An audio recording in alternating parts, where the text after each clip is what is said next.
Swastiastu. Halo semuanya, kami dari kelompok 7 akan membawakan materi yang sangat menarik, yakni konferensi meja bundar. Teman-teman pasti pada belum tahu kan? Maka dari itu, yuk kita bahas. Nah, yang pertama saya Cantika akan menjelaskan mengenai pendahuluan. KMB merupakan bagian penting dari sejarah kemerdekaan bangsa Indonesia. Indonesia telah memproklamasikan kemerdekaannya pada 17 Agustus 1945. Namun, Belanda masih berupaya untuk menguasai Indonesia.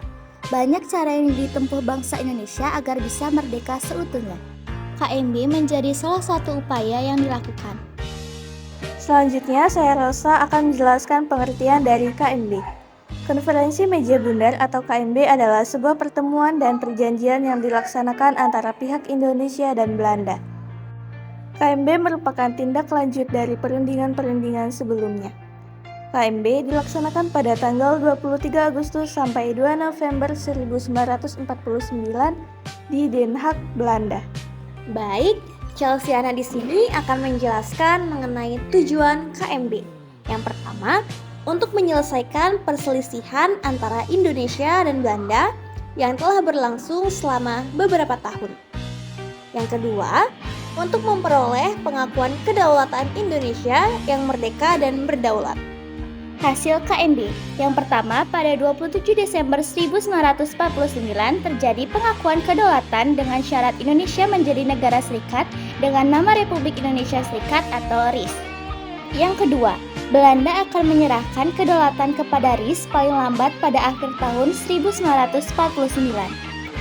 Dalam memperjuangkan kedaulatan bangsa Indonesia, terdapat beberapa tokoh di dalamnya.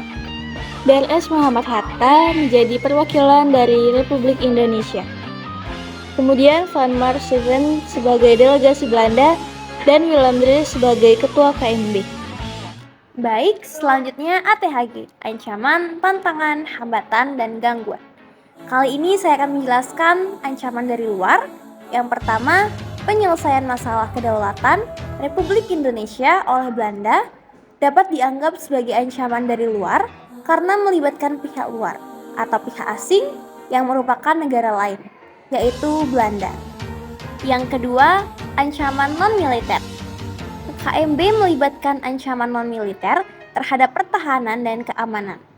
Hal ini dapat terjadi karena pengaruh terhadap kebijakan pertahanan, mengganggu ketahanan, keamanan, dan menciptakan ketidakpastian dan kecemasan. Selanjutnya tantangan. Hasil KMB yang tidak dapat direalisasikan Belanda mengenai Irian Barat adalah akan dilaksanakannya perundingan kembali dalam kurun waktu 1 tahun setelah kedaulatan RIS. Namun, Belanda menolak Irian Barat menjadi bagian dari Indonesia karena pulau tersebut memiliki kebudayaan sendiri yang berbeda dengan warga Hindia Belanda lainnya. Kemudian adalah hambatan. Yang pertama, Indonesia masih berbentuk RIS yang menandakan bahwa Indonesia masih dianggap sebagai negara bagian dari pemerintahan Belanda. Yang kedua, seluruh hutang Belanda sejak tahun 1942 menjadi tanggung jawab Indonesia. Dan yang ketiga, penyelesaian masalah Irian Barat yang tertunda. Gangguan. Pertama, perbedaan pendapat antara Indonesia dan Belanda terkait masalah pengakuan dan penyerahan kedaulatan. 2. Masalah terkait Uni Indonesia Belanda yang menjadi ketegangan antara kedua belah pihak dalam proses perundingan. Kesimpulan KMB. KMB dilaksanakan pada 23 Agustus sampai 2 November 1949 di Den Haag, Belanda. Indonesia diwakili oleh Dr. Andes Muhammad Hatta dan Belanda diwakili oleh Van Marseven. Ketua KMB Willem Drees. Terjadi pengakuan kedaulatan pada 27 Desember 1949. Berikutnya adalah sikap yang dapat diteladani dari peristiwa KMB. Pertama, ada patriotisme. Sikap patriotisme dapat dilihat dari para tokoh yang berjuang untuk kepentingan nasional Indonesia dan berusaha untuk mendapatkan hasil yang menguntungkan bagi Indonesia dalam perundingan tersebut. Yang kedua, nasionalisme. Nasionalisme adalah perasaan cinta yang tinggi atau bangga terhadap tanah air Indonesia. Sikap ini dapat kita lihat dari upaya para pahlawan untuk memperjuangkan kedaulatan negara Indonesia. Yang ketiga adalah sikap tenggang rasa. Tenggang rasa adalah bagaimana sikap kita dalam memahami dan menghargai perasaan orang lain. Dalam KMB, sikap untuk mendengarkan dan mempertimbangkan pendapat masih dilakukan meskipun tetap berpegang teguh pada prinsip kemerdekaan. Yang keempat, sikap pantang menyerah.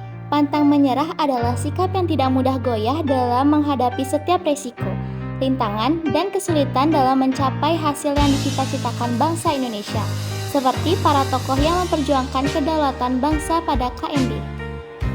Terakhir, dari 5 sikap yang sudah kita bahas yakni tanggung jawab.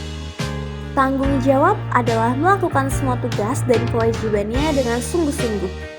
Dalam KMB, para tokoh bekerja sama untuk mencapai tujuan bersama.